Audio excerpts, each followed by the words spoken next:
पकड़ ली कि ये अपने प्रारब्ध अपने कर्मों में इधर ये चीज लिखी होगी, तो आप कितना भी कुछ कर लो, ये आपको उस टाइम ये ये चीज प्राप्त प्रारब्ध होगी। भी हमने लिखी है, समझी अच्छा। कि नहीं? ऐसा नहीं हाँ कि प्रारब्ध लिखा हुआ था, तो प्रारब्ध प्रभु जी हमने पहले लिख लिया जैसे, अनजान में।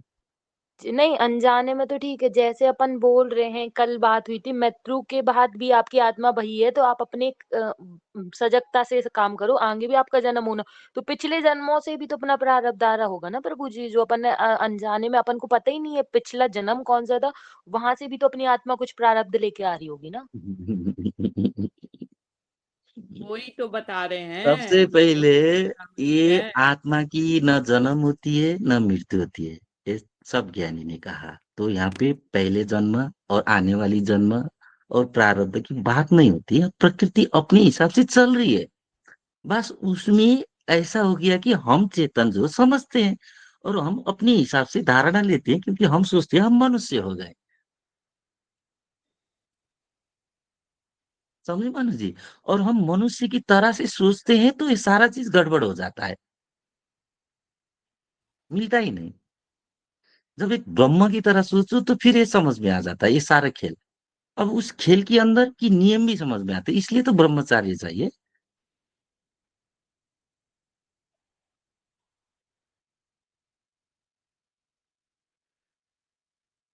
मानो जी, ये वाली चीज, हाँ मतलब आप क्या बोलो, प्रारब्ध अपन ही रचते तो मतलब। इधर से अनुप से कनेक्ट हुआ। हाँ, मनु जी बताइए तो क्या बता रहे थे, इधर नहीं रहा। हाँ ये बोल रही हूँ प्रभु जी, जैसे मतलब वही जो अभी तक अपन तो बोलते थे कि प्रारब्ध, मतलब जैसे कल बताया था माता जी ने, रमा माता जी ने, कि मृत्यु के बाद ही वो आत्मा अपनी मरती नहीं है, आत्मा दूसरी जहाँ अपन का नेक्स्ट बर्थ होता है वहां होती है, उससे या अब पहले भी एक तो एक वही एक होती है। स्टेप, रुको रुको, एक एक स्टेप। आत्मा को हम जैसे हम मनुष्य और हम अभी आत्मा जैसे सोच रहे वैसे आत्मा को आत्मा मत समझिए, आत्मा वैसा नहीं है।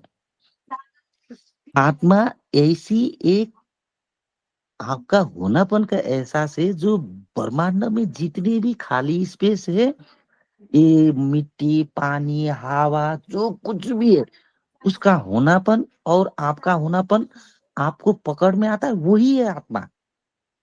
जैसे हम सोचते हैं बॉडी के अंदर है, अभी मैं इस जन्म में लिया, मैं उसका बेटा था, मेरा एक कर्म था, मैं किया, अब फिर मैं दूसरे जन्म लूंगा, मेरा ये कर्म रहेगा, मेरा ये आएगा, मेरा एक कर्म ये था।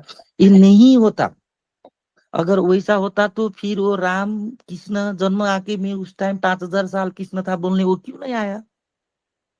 आज तक बुद्ध फिर से क्यों नहीं आया? ऐसा नहीं रहता। तो हर चीज नया नया बनते जाते हैं।